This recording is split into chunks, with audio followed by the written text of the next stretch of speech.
नमस्कार, मेरा नाम है सुमित सिंह मेहता। हाजिर आपके सामने क्लास 12 फिजिक्स से रिलेटेड एक और नया लेक्चर लेके। आज का हमारा है लेक्चर नंबर 20 और आज के इस लेक्चर का हमारा टॉपिक क्या रहने वाला है। हमारा टॉपिक है एप्लीकेशन ऑफ गॉस लॉ। उसमें भी हम जो दूसरा एप्लीकेशन है गॉस लॉ का, उसे आज हम डिस्कस करेंगे। और हम जो पहला एप्लीकेशन है जिसमें हमने क्या किया था, एक इनफाइनेटली लॉन्ग चार्ज वायर के कारण इलेक्ट्रिक फील्ड फाइंड किया था, वो हमने कल डिस्कस कर लिया है। आज यहाँ पर जो दूसरा एप्लीकेशन है उसका नाम क्या है, electric field due to uniformly charge thin spherical shell. यानी आज हमारे पास क्या होगी, एक थिन स्फेरिकल सेल होगी जो यूनिफॉर्मली चार्ज होगी और उसके कारण हमें क्या करना है, इलेक्ट्रिक फील्ड फाइंड करना है। और इलेक्ट्रिक फील्ड फाइंड करने के लिए हम जिस लॉ का यूज करेंगे उस लॉ का नाम क्या है, गॉस लॉ है। ठीक है, एक बार इस पूरे टॉपिक को या बोलते हैं इस पूरी हेडिंग को समझते हैं।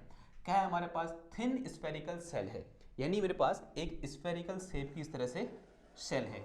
सेल का मतलब क्या हुआ कि इसके पास सिर्फ क्या है, एक थिन सरफेस है और इसके अंदर क्या है, खोखला है, यानी अंदर से कैसा है, हॉलो है। ठीक है, ये बात समझ में आ रही है। और जो चार्ज है ऑब्वियसली बात है कहाँ डिस्ट्रीब्यूटेड होगा, इसके सरफेस पर क्या होगा, डिस्ट्रीब्यूटेड होगा। और एक कैसे डिस्ट्रीब्यूटेड है, यूनिफॉर्मली डिस्ट्रीब्यूटेड है। और यूनिफॉर्म डिस्ट्रीब्यूशन का क्या मतलब हुआ, यूनिफॉर्म डिस्ट्रीब्यूशन का मतलब हुआ कि जो सरफेस चार्ज डेंसिटी सिग्मा है वो कैसा है, कांस्टेंट है। यहां बोल सकते हैं चार्ज पर यूनिट एरिया क्या है, इस टाइप के इस चार्ज कॉन्फ़िगरेशन के लिए कांस्टेंट है। यहां बोल सकते हैं इसकी सरफेस चार्ज डेंसिटी या सिग्मा इक्वल टू क्या है, कांस्टेंट है। ये बात समझ में आ रही है आपको। नाउ अब हमें क्या करना है, इस चार्ज कॉन्फ़िगरेशन के कारण यहां बोल सकते हैं इस यूनिफॉर्मली चार्ज स्फेरिकल सेल के कारण मुझे इलेक्ट्रिक फील्ड फाइंड करना है। कहां फाइंड करना है, यहां पर तीन केस आते हैं। पहला आता है एक आउटसाइड द स्फेयर, दूसरा आता है on the surface of spherical shell और तीसरा आता है इनसाइड स्फेरिकल सेल। और ये क्या होगा मेरे पास, सेंटर ऑफ स्फेरिकल सेल। और यहाँ पर अज्यूम करके चलूंगा इसकी रेडियस कितनी है, आर है।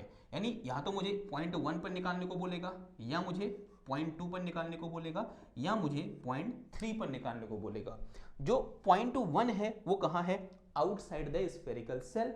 जो पॉइंट 2 है वो कहाँ है, on the surface of spherical shell. और जो पॉइंट 3 है वो कहाँ है, इनसाइड स्फेरिकल सेल। तो हमें इन तीन पॉइंटों पर इलेक्ट्रिक फील्ड निकालने के लिए कहा जाता है। और ये इस बार के पेपर में यानी फिजिक्स 2024 में आई थिंक सेट 2 में ये क्वेश्चन पूछ रखा है, कितने नंबर का, 5 नंबर का। ठीक है, कि यहाँ निकालो और यहाँ निकालो। क्लियर बात। तो क्या करते हैं, इसको शुरू करते हैं। ओके ना, शुरू करने से पहले थोड़ा बहुत इससे रिलेटेड कुछ चीजें लिख लेते हैं। जो मैंने बोला वही मैंने यहाँ पर लिखा हुआ है। क्या लिखा है देखो, let us consider we have a thin uniformly charge spherical shell of radius r, जिसकी रेडियस कितनी है, r है। If q is the uniformly charge, if q charge is, यहाँ पर लिखना इफ q चार्ज लिखना, इफ q चार्ज लिखना है। ठीक है, if q charge is uniformly distributed on its surface then we have to find electric field due to, कहां पर, outside the cell, on the surface of shell, inside the shell. ठीक है, फिर यहाँ क्या बना दोगे, इस तरह से डायग्राम बना दोगे। और ये मेरे पास क्या है, इस तरह से यूनिफॉर्मली चार्ज स्फेरिकल सेल जिसकी मैं बात कर रहा हूँ। और ये क्या है, इसका सेंटर है, इसे हम क्या बोलेंगे, रेडियस ऑफ सेल बोलेंगे। अब ये पॉइंट 1 है। ठीक है, लेट अस से यहाँ से डिस्टेंस कितनी है, r है। नाउ जब मैं क्या बोल रहा हूं, आउटसाइड द सेल बोल रहा हूं, तो इसे मैं क्या बोल सकता हूं, when this r is greater than capital R, ऐसा बोल सकता हूं। ठीक है, आपसे कभी कभी ऐसे ही पूछ सकता है कि find electric field due to spherical shell for this condition. वो ऐसे भाषा में नहीं बोल के ऐसे सिंबॉलिकली बोलेगा। और जब भी इस टाइप का सिंबॉलिकल रिप्रेजेंटेशन होगा तो इसका मतलब क्या है, आउटसाइड द सेल। ऑब्वियसली बात है, here r is greater than capital R। Okay, जब कहां करेगा वो, on the surface of shell बोलेगा, तो उस केस में जो स्मॉल r है वो किसके बराबर हो जाएगा, कैपिटल R के बराबर होगा, नहीं होगा, आंसर हाँ जी होगा। अगर वो ये बोले इनसाइड द सेल बोले, तो यानी कहां होगा वो, यहां कहीं होगा, तो इनसाइड द सेल यानी यहां पर होगा। अगर ये डिस्टेंस यहां से यहां तक r है तो इस केस में this r is less than capital R। तो इस केस में क्या हो जाएगा, r is less than capital R। यानी ये लिखने का मतलब आउटसाइड द सेल, ये लिखने का मतलब ऑन द सरफेस सेल, और ये लिखने का मतलब इनसाइड सेल। ओके, इतनी बात समझ में आई। नाउ अब हमें क्या करना है, गॉस लॉ का यूज करना है, इलेक्ट्रिक फील्ड फाइंड करना है। हमने कल भी ये सब चीजें की थी, यानी गॉस लॉ का यूज किया था और एक इनफाइनाइटली लॉन्ग वायर के कारण इलेक्ट्रिक फील्ड फाइंड किया था। अगर आपको याद है तो वहां पर हमने सबसे पहले क्या निकाला था, डायरेक्शन ऑफ इलेक्ट्रिक फील्ड निकाला था, क्योंकि हमने देखा था कि डायरेक्शन ऑफ इलेक्ट्रिक फील्ड एक बहुत इंपॉर्टेंट रोल अदा करता है गॉस लॉ को यूज करते समय। ठीक है, तो यहां पर भी हम क्या करेंगे, सबसे पहले डायरेक्शन ऑफ इलेक्ट्रिक फील्ड निकाल देंगे कि इस पूरे स्फेरिकल सेल के कारण जो इलेक्ट्रिक फील्ड होगा वो किस डायरेक्शन में होगा। ओके, नाउ यहां पर ऐसे पॉइंट लगा के लिखो, direction of electric field. Point क्या हो जाएगा, डायरेक्शन ऑफ इलेक्ट्रिक फील्ड। ठीक, देखो मैं एक इंपॉर्टेंट लाइन लिखने को जा रहा हूं सिमेट्री से रिलेटेड। आप एक बार इसको, इस पूरी सिमेट्री को या फिर ज्योमेट्री को देखो ध्यान से और मुझे ये बताओ कि यहां पर किस टाइप की सिमेट्री है, सिलेंड्रिकल सिमेट्री है या फिर स्फेरिकल सिमेट्री है या फिर प्लेनर सिमेट्री है। आपको सबको पता है कि यहां पर कौन सी सिमेट्री है, स्फेरिकल सिमेट्री है। तो हियर वी है, पहली चीज तो क्या है हमारे पास, here we have spherical symmetry, spherical symmetry. समझते हैं कि भाई इसका मतलब हुआ क्या। एक तो हम ऐसे बोलेंगे कि मैंने डायग्राम को देखा, स्फेयर है तो स्फेरिकल सिमेट्री है। क्या कुछ और एक्सप्लेनेशन भी हो सकता है, आंसर है हाँ जी हो सकता है। कैसे, देखो देखो ये मेरे पास क्या है, इस तरह से स्फेयर है, ये सेम स्फेयर है, मैंने छोटा बना दिया। ओके, ये इसका सेंटर है और ये यहाँ से आते ये क्या है, इसकी रेडियस है। ये इसमें एक पॉजिटिव चार्ज या प्लस क्यू चार्ज क्या है, यूनिफॉर्मली डिस्ट्रीब्यूटेड है। अगर मैं क्या करूं, इस स्फेयर के चारों ओर यहां पर एक इससे ऐसे इमेजिनरी स्फेयर खींचूं, क्या खींचूं, इस स्फेयर के चारों ओर इस तरह से मैं एक इमेजिनरी स्फेयर खींचूं और इस स्फेयर की सरफेस पर इलेक्ट्रिक फील्ड की इंटेंसिटी के बारे में कमेंट करूं या फिर उसके मैग्नीट्यूड के बारे में कमेंट करूं कि इस पूरे स्फेयर के सरफेस, जो बाहर वाला जो डॉटेड स्फेयर है, इस डॉटेड स्फेयर के सरफेस में जो इलेक्ट्रिक फील्ड का मैग्नीट्यूड होगा उसके बारे में अगर मैं कमेंट करूं तो क्या बोलोगे आप, जरा समझो। ये क्या है, अगर मैं ये इसको आर बोलूं, this R the radius of this imaginary sphere. और एक चीज हमने पढ़ी है कि electric field is a function of this R, यानी distance from the this origin, या बोलते हैं डिस्टेंस फ्रॉम द चार्ज, यानी यहां से जो आर है उस पर डिपेंड करता है क्या, इलेक्ट्रिक फील्ड। और जो आर है वो हर पॉइंट के लिए क्या है, सेम है। मैं यहां पर जाऊं बिकॉज रेडियस है, ये डिस्टेंस बोलो या ये डिस्टेंस बोलो, यहाँ से यहाँ डिस्टेंस बोलो, यहाँ से यहाँ डिस्टेंस बोलो, यहाँ से यहाँ डिस्टेंस बोलो, वो क्या है, सेम है। अगर डिस्टेंस सेम है यानी आर की वैल्यू इसके सरफेस पर हर पॉइंट के लिए सेम है, इसका मतलब क्या हुआ कि यहाँ पर निकालूं या यहाँ निकालूं या यहाँ निकालूं या यहाँ निकालूं या यहाँ निकालूं या यहाँ निकालूं, यानी उस पूरे स्फेयर के किसी भी, उस पूरे स्फेयर की सरफेस में किसी भी पॉइंट पर अगर मैं इलेक्ट्रिक फील्ड निकालूंगा तो उसका मैग्नीट्यूड क्या आएगा, सेम आएगा। इसलिए मैं कह रहा हूं कि ये चार्ज डिस्ट्रीब्यूशन है, कैसा है, स्फेरिकली सिमेट्रिक है। समझ में आई बात कि स्फेरिकली सिमेट्रिक होने का मतलब हुआ, ये मतलब हुआ। अब किसकी बात करते हैं, सॉरी डायरेक्शन की बात करते हैं। डायरेक्शन कैसे निकालेंगे, देखो यहां पर कुछ इलेक्ट्रिक फील्ड की वैल्यू होगी, यहां पर कुछ, यहां पर कुछ, यहां पर कुछ, यहां पर कुछ, और हर पॉइंट पर सेम होगी। ठीक, अब बात किसी करते हैं डायरेक्शन की। तो डायरेक्शन बहुत सिंपल है, अगर स्फेरिकली सिमेट्रिक है चार्ज डिस्ट्रीब्यूशन तो जो डायरेक्शन वो कैसे होगी, रेडियली आउटवर्ड। ठीक है, इसको आप ऐसे भी सोच सकते हो कि अगर एक क्यू चार्ज है, पॉइंट चार्ज है, और पॉइंट चार्ज भी क्या होता है, स्फेरिकली सिमेट्रिक होता है। और अगर ये इसके चारों ऐसे में एक स्फीयर खींचूं करके तो इसकी इलेक्ट्रिक फील्ड लाइन कैसे आती है, ऐसे आती है। ठीक है, यानी रेडियली आउटवर्ड। ओके, तो इसका एनालॉजी मैं यहां पर कमेंट कर सकता हूं कि जो इसका इलेक्ट्रिक फील्ड लाइन होगी, सॉरी इस पॉइंट पे इलेक्ट्रिक फील्ड कैसे होगा, ऐसे होगा। इस पॉइंट पे इलेक्ट्रिक फील्ड कैसे होगा, ऐसे होगा। इस पॉइंट पे इलेक्ट्रिक फील्ड कैसे होगा, ऐसे होगा। इस पॉइंट पे इलेक्ट्रिक फील्ड कैसे होगा, ऐसे होगा। अगेन इस पॉइंट पे इलेक्ट्रिक फील्ड कैसे होगा, ऐसे होगा। अगेन इस पॉइंट पे इलेक्ट्रिक फील्ड कैसे होगा, ऐसे बाहर की ओर होगा। यानी this electric field E vector is radially outward and at every point the magnitude of E is same. मेरा वेक्टर छोटे बड़े हो रखे लेकिन उसको आप इग्नोर करोगे और जो मेरे पास क्या है, इसका मैग्नीट्यूड है हर पॉइंट पे क्या है, सेम है, लेकिन डायरेक्शन अलग अलग है। लेकिन डायरेक्शन के बारे में क्या कमेंट कर सकते हैं कि direction of electric field is radial. कैसी डायरेक्शन है, रेडियल डायरेक्शन।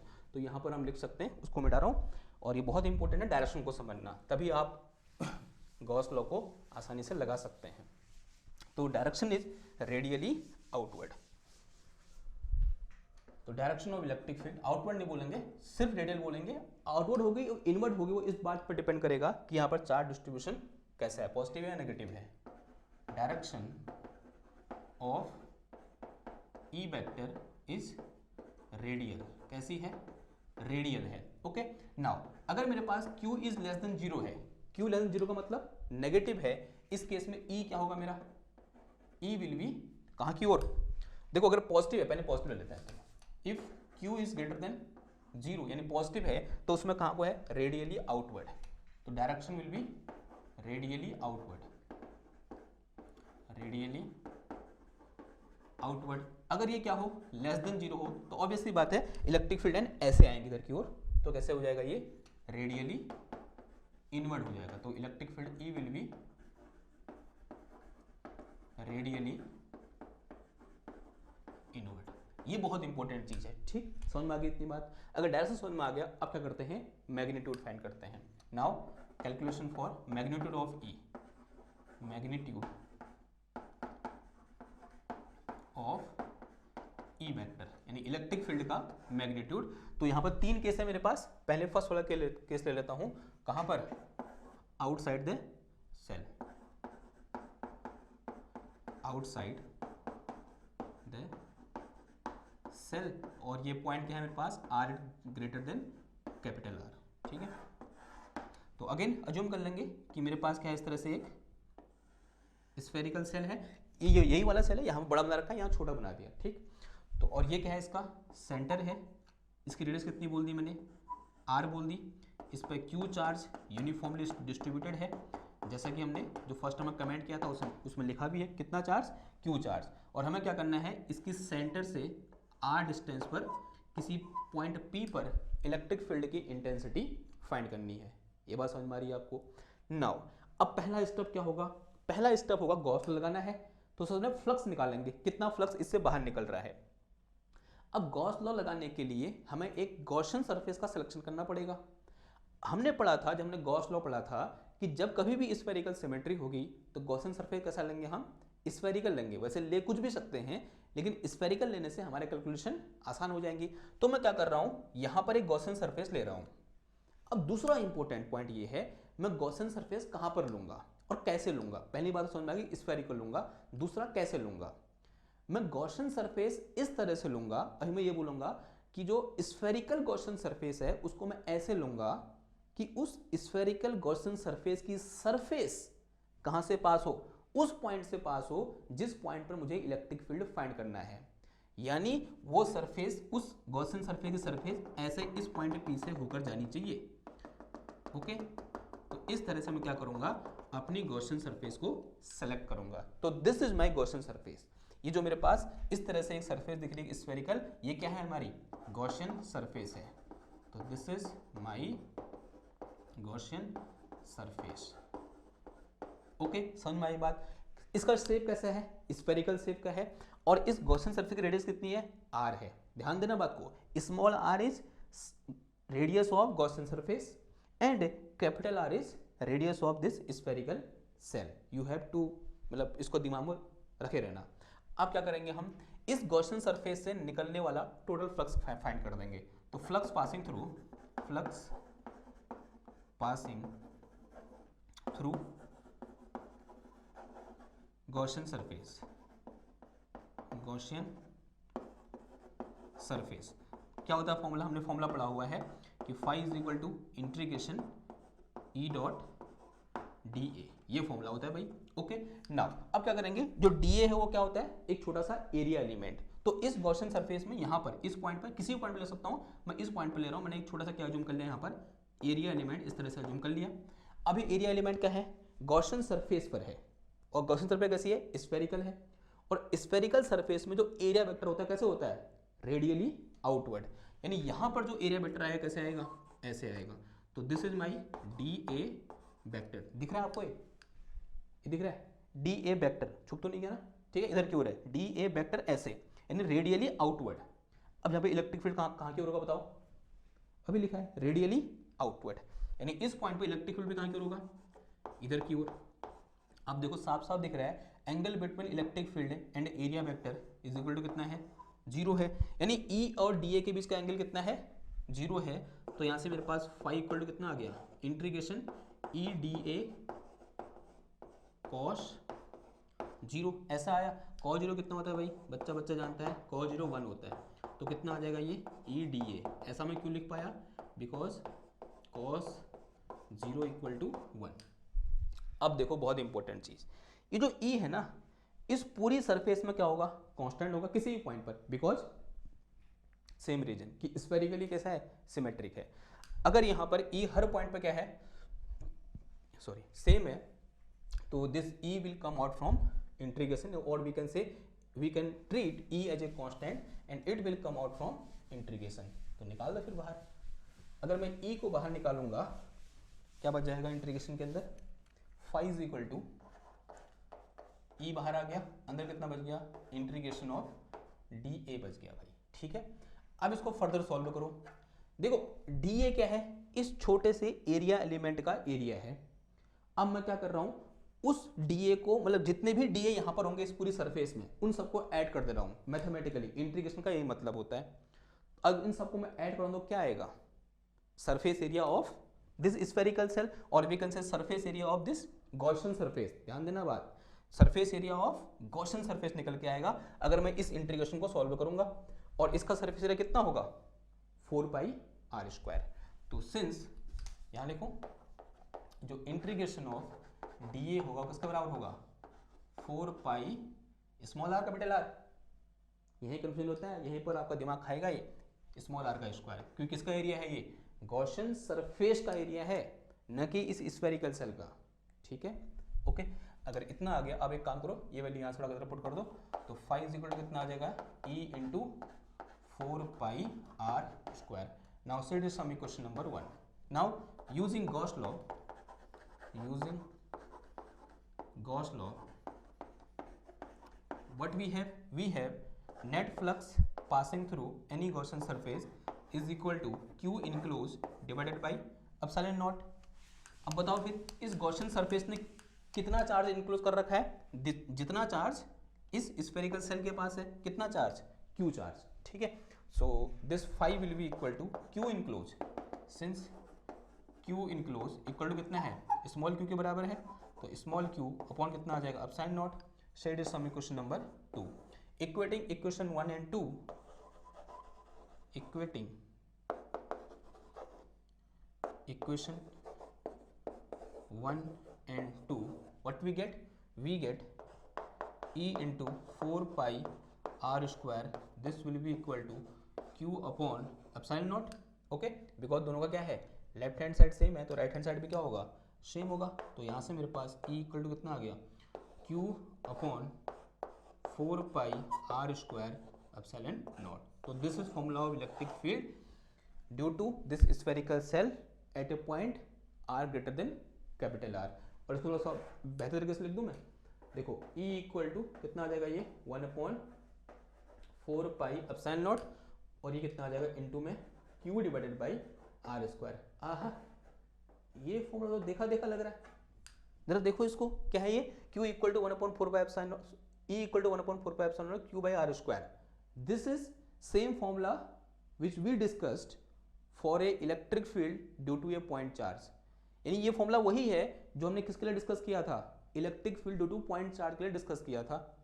तो यहां से क्या कंक्लूजन निकल रहा है, we can say that for a point which is outside this spherical cell or uniformly charged spherical cell, this uniformly charged spherical cell is act like a point charge, because point charge का electric field इसका electric field से match खा रहा है। तो यहां से हम क्या कमेंट कर सकते हैं कि किसी एक ऐसे पॉइंट के लिए जो पॉइंट इस स्फेरिकल सेल से बाहर है, इस पॉइंट के लिए ये spherical shell as a point charge behave कर रहा है, and it is very very important comment. Okay, तो आप लिख लेना, मैं यहाँ पर लिख नहीं रहा अपने हाथों से, लेकिन आप वीडियो पॉज करो और उसको लिखो, ठीक, क्या लिखना है जो मैंने बोला, क्लियर बात। ओके, नाउ आप क्या कर रहे हैं, ये इलेक्ट्रिक फील्ड है, वेक्टर फॉर्म लिख दो फिर उसको।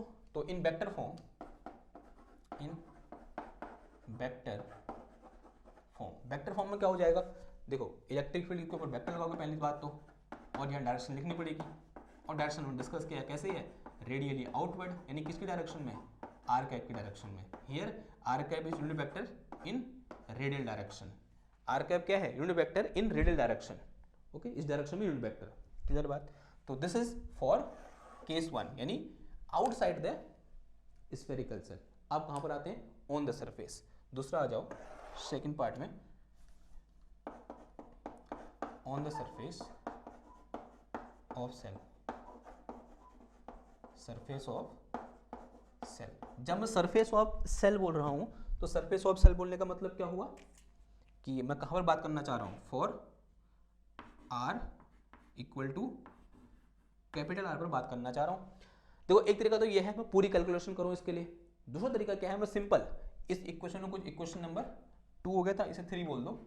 इस इक्वेशन 3 में जहां जहां कैपिटल आर है, स्मॉल आर है, वहां क्या रख दो, कैपिटल आर रख दो, सेम आंसर, वही आंसर हो जाएगा। ठीक है, तो now equation 3, in equation 3 put small r equal to capital R, so we get electric field on the surface of spherical shell. तो कितना आ जाएगा ये, 1/4 pi epsilon not, and this is q upon capital R का square, and this is in magnitude, और अगर in vector form लिखूंगा तो E vector is equal to 1/4 pi epsilon not q divided by r square, और direction क्या हो जाएगी इसकी, r cap. So in this way we define electric field on the surface of spherical cell.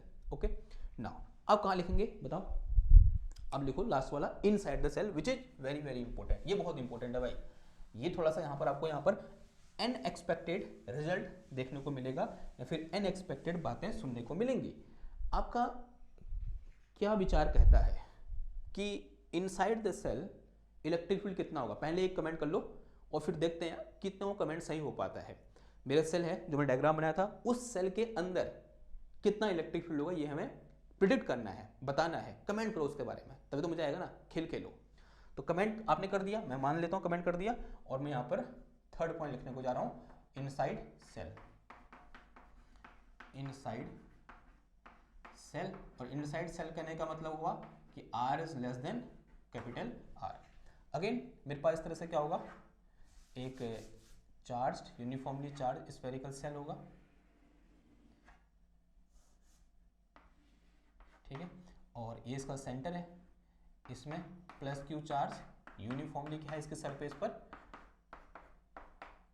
Distributed है। Okay, इसके radius यहां से यहां तक, ये कितनी बोल दी मैंने, कैपिटल आर बोल दी। मुझे क्या करना है, यहां पर एक पॉइंट है, ये वो पॉइंट P है, इस P पॉइंट पर इलेक्ट्रिक फील्ड निकालना है। ठीक, ओके, तो सबसे पहले क्या काम रहेगा कि मुझे एक गॉसियन सरफेस ड्रॉ करनी पड़ेगी, और उसको ऐसे ड्रॉ करूंगा कि उस गॉसियन सरफेस का सरफेस जिस पॉइंट पर हमें इलेक्ट्रिक फील्ड निकालना है उससे पास करेगा। तो अज्यूम कर लो ये वो गॉसियन सरफेस है इस तरह से, और स्फेरिकली ड्रॉ करूंगा मैं, ठीक है, कर दिया। और ये एक स्फेरिकल गॉसियन सरफेस है जिसकी रेडियस कितनी है, स्मॉल आर है। Here small r is radius of Gaussian surface. ये बात समझ में आ रही है आपको? ओके, दिख रहा है नहीं दिख रहा है, दिख रहा होगा ना, डार्क थोड़ा सा। ओके, अब क्या निकाल दूंगा मैं कि इस गॉसियन सरफेस से कितना फ्लक्स पास करेगा। तो फॉर्मूला क्या होता है हमारे पास, phi is equal to integration E dot d A. ठीक है, मैं यहाँ पर क्लोज इंटीग्रेशन नहीं लगा रहा हूँ, दिमाग में मान के चलो क्लोज इंटीग्रेशन लगा रखा है मैंने, ठीक है, वो है हमारे दिमाग कि यहाँ पर कैसा इंटीग्रेशन हो, close integration, because our Gaussian surface is close. Okay, now अब मैं क्या करूंगा, सबसे पहले यहाँ पे छोटा सा एरिया वेक्टर चूज कर लो, and this area vector d A will be in radially outward. तो this is d A vector. यहाँ पे इलेक्ट्रिक फील्ड भी कैसे होगा, बाहर की ओर, हमने पढ़ा था कहाँ के मीडिया हो, फर्स्ट में डिस्कस किया। थीटा इक्वल टू कितना हो जाएगा, यहाँ पर 0 डिग्री हो जाएगा। अगर थीटा इक्वल टू 0 है, सिंस थीटा इक्वल टू 0 यानी angle between E and d A is equal to 0, तो फाई इक्वल टू कितना आ जाएगा, integration E d A cos 0, cos 0 कितना होता है, 1 होता है भाई, और इंटीग्रेशन ई डी ए ऐसा आ जाएगा। अब देखो स्फेरिकल सिमेट्री है, E will be constant, it will come out from integration, अंदर कितना बच जाएगा, इंटीग्रेशन ऑफ डी ए बच जाएगा। अगर इंटीग्रेशन ऑफ डी ए करोगे तो क्या आएगा आंसर बताओ, एरिया आएगा। यानी स्फेरिकल सेल का जो मेरे पास गॉसियन सरफेस है उसका एरिया, उसका सरफेस एरिया बताओ कितना आ जाएगा, 4 पाई आर स्क्वायर। बताओ कौन सा आर आएगा, स्मॉल है कैपिटल, स्मॉल आर, ठीक है, बिकॉज गॉसियन सरफेस की रेडियस स्मॉल आर है। तो सही डिरेक्शन में क्वेश्चन नंबर 1 मत बोलो, कितना हो गया था ये, 3 हो गया था, इसको क्या बोल दो, इसको 4 बोल दो इधर पे, तो ये कितनी हो जाएगी मेरी, इक्वेशन नंबर 5 हो जाएगी। ठीक, now using Gauss law, using Gauss law, तो गॉस लॉ यूज करो, क्या होता है, phi is equal to q enclosed divided by epsilon naught. बताओ फिर क्यू इनक्लोज कितना है, सिंस देखो गॉसियन सरफेस के अंदर कितना चार्ज इनक्लोज है, क्यू इनक्लोज इक्वल टू, बताओ जल्दी, कितना चार्ज है इसके अंदर, 0, 0, कुछ नहीं, नथिंग, तो कितना आ गया यहाँ पर 0, तो इसके अंदर चार्ज 0 है, तो फाई इक्वल टू कितना आ जाएगा भाई, 0 अपॉन एप्सिलॉन नॉट, तो this is equal to 0। Set is some equation number 6, equating equation 5 and 6, what we get 0 equal to E into 4 pi r square, भाई यहाँ से आर ई इक्वल टू कितना आ गया, 0 आ गया।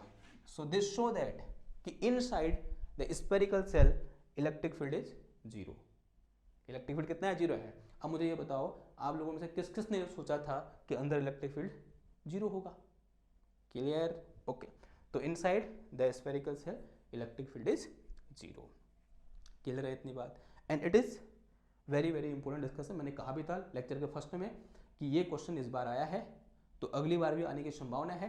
वैसे ये जो 3 एप्लीकेशन है ना, कौन कौन से, एक जो कल डिस्कस किया, एक आज डिस्कस किया, जो आप कल डिस्कस करेंगे भाई एक तो आना है, 5 नंबर श्योर मान के चलो इन 3 लेक्चरों से आप, क्लियर, ओके। नाउ तो अब क्या किया हमने, 3 अलग अलग पॉइंट पर हमने इलेक्ट्रिक फील्ड फाइंड कर दिया। पहले कहाँ पर, एक बार तीनों एक साथ ले लेते हैं ताकि आपको याद करने में क्या हो जाए, आसानी हो जाए, कभी कभी ये फॉर्मूला सीधे पूछ लेते हैं वो, तो एक बार इन तीनों को एक जगह पर समराइज कर लेते हैं। तो मैं इसको मिटा रहा हूं, तो देखो भाई इन तीनों को एक जगह पर समराइज करते हैं। पहला हमने कहां पर निकाला था, for r greater than capital R, इसे मैंने क्या बोला था, आउटसाइड, और यहां पर जो इलेक्ट्रिक फील्ड ई निकल के आया था, कितना निकल के आया था, 1/4 pi epsilon not, and this is q divided by r square. And यहां से मैंने कमेंट किया था कि for this point this spherical shell is act like a point charge. दूसरा कहां पर हो जाएगा, at r equal to capital R पर, ये कहां पर होगा, on the surface, on the surface. Surface का मतलब यहाँ पर आर इक्वल टू कितना है, कैपिटल आर, तो सिंपल ऊपर वाले फॉर्मूले में जहाँ स्मॉल आर है वहाँ कर दो कैपिटल आर रख दो।